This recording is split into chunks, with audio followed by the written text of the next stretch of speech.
今天煮了熱乎乎的紫菜海蠣煲，一上桌就秒光了，非常的鲜美。我们这邊超市買的這種海蠣都是比較大顆的哈，這樣一罐15塊。我們用流水給它清洗一下啊，洗的時候也不能太用力了哈。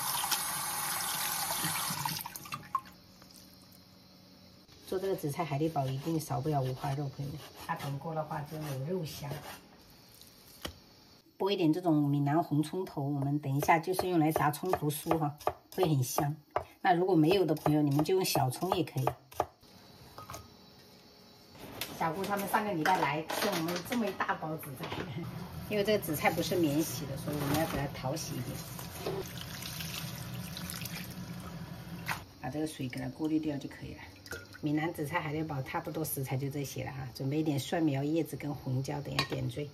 然後這個是蒜白跟薑絲，還泡了一點這種干貝哈，真鮮的。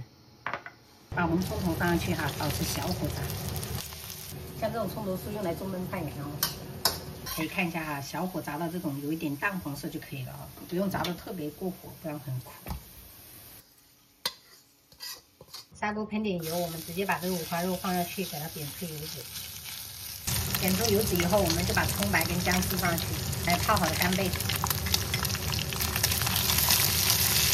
調味我們來1勺小鹽，然後1勺白糖提鮮，醬油，小半勺蠔油，然後給它炒出醬香味哈。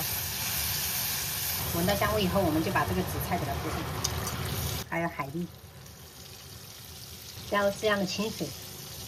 直接蓋蓋子，中火煮3分鐘。好了，時間到了，接着把蒜苗跟紅椒放上去哈，再來一點白胡椒粉，再繼續蓋上煮1分鐘。最後就撒上我們炸好的蔥頭酥哈，一道非常好吃的紫菜海蠣煲就做好了，朋友們可以去試做一下。準備開飯，然後做了一個白灼蝦，這個是醬油醋加了一點乾碟，等一下沾着吃。還有包菜炒臘肉。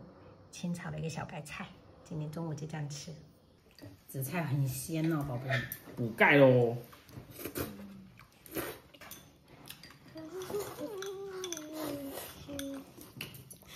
你吃啊哥，对，裡面的五花肉也好吃。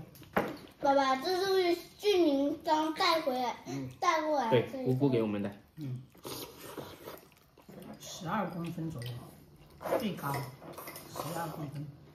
好，加油。